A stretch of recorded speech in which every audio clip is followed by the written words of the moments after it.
ये कहानी है अवतार द वे ऑफ वाटर की, जिसमें जेक सली अब पूरी तरह से नावी बन चुका है। उसने अपनी मानवता त्याग दी है और ओमेटिकाया कबीले का नेता बनकर अपने परिवार के साथ एक नई जिंदगी जी रहा है। उसकी पत्नी नेत्री, जो पहले से ही एक शक्तिशाली योद्धा थी, अब एक माँ के रूप में अपने परिवार की रक्षा के लिए पूरी तरह समर्पित है। उनके 4 बच्चे हैं। बड़ा बेटा नेट्याम, जो शांत और जिम्मेदार है। छोटा बेटा लोआक, जो विद्रोही और खुद को साबित करने के लिए हमेशा कुछ अलग करता है।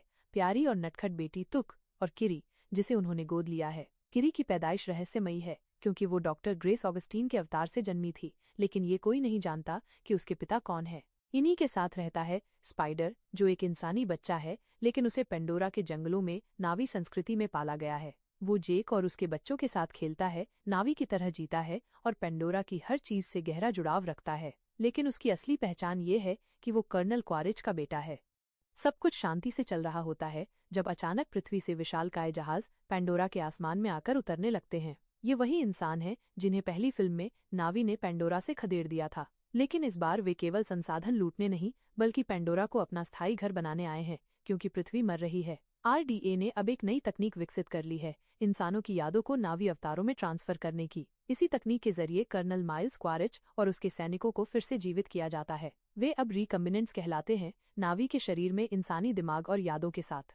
क्वारिज का एक ही मकसद है, जेक सली को खत्म करना। वो जानता है कि जब तक जेक जिंदा है, नावी कभी इंसानों को चैन से रहने नहीं देंगे। वो अपनी टीम के साथ जंगल में आता है और जेक के परिवार को ढूंढने की कोशिश करता है। जब उसे पता चलता है कि स्पाइडर उसका बेटा है, तो वो उसे पकड़ लेता है। हालांकि क्वारिज को ये एहसास नहीं होता कि स्पाइडर पूरी तरह से नावी संस्कृति में ढल चुका है और उसे इंसानों से नफरत है।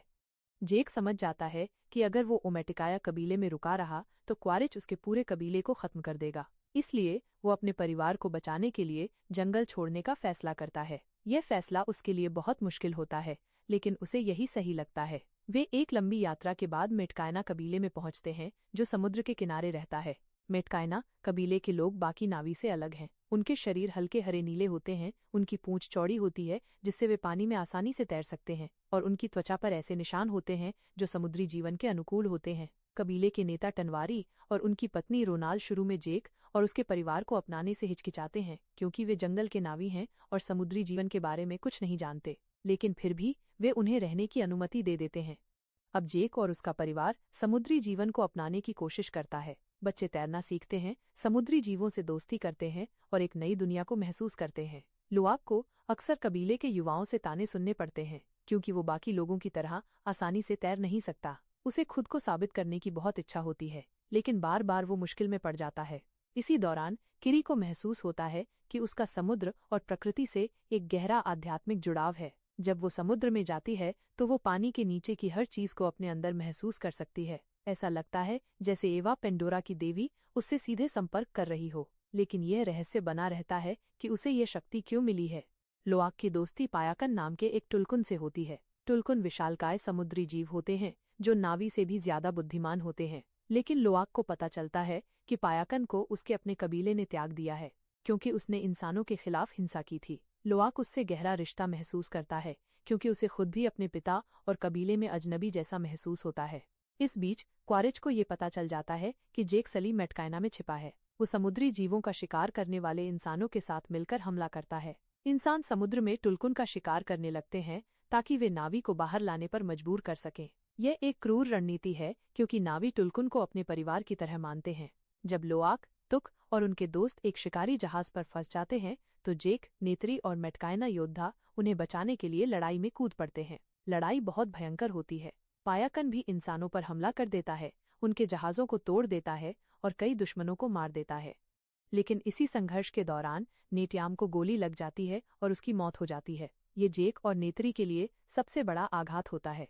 उनका सबसे बड़ा बेटा, जो हमेशा अपने परिवार को बचाने के लिए आगे रहता था, अब नहीं रहा। नेत्री क्रोध में आकर कई इंसानों को मार देती है। अंत में जेक और क्वारिज का आमना सामना होता है। दोनों के बीच पानी के नीचे भयंकर लड़ाई होती है। जेक उसे लगभग मार देता है, लेकिन क्वारिज किसी तरह बच जाता है। इस दौरान स्पाइडर अपने पिता को डूबने से बचा लेता है, लेकिन फिर भी वो उसे छोड़कर जेक के पास लौट आता है। लड़ाई खत्म होने के बाद जेक और नेत्री नेट्याम का अंतिम संस्कार समुद्र में करते हैं। जेक को एहसास होता है कि अब वो भाग नहीं सकता। उसे अपने परिवार और नावी लोगों के लिए लड़ना ही होगा। वो टनवारी से कहता है कि वो अब मैटकाइना कबीले का हिस्सा बन चुका है।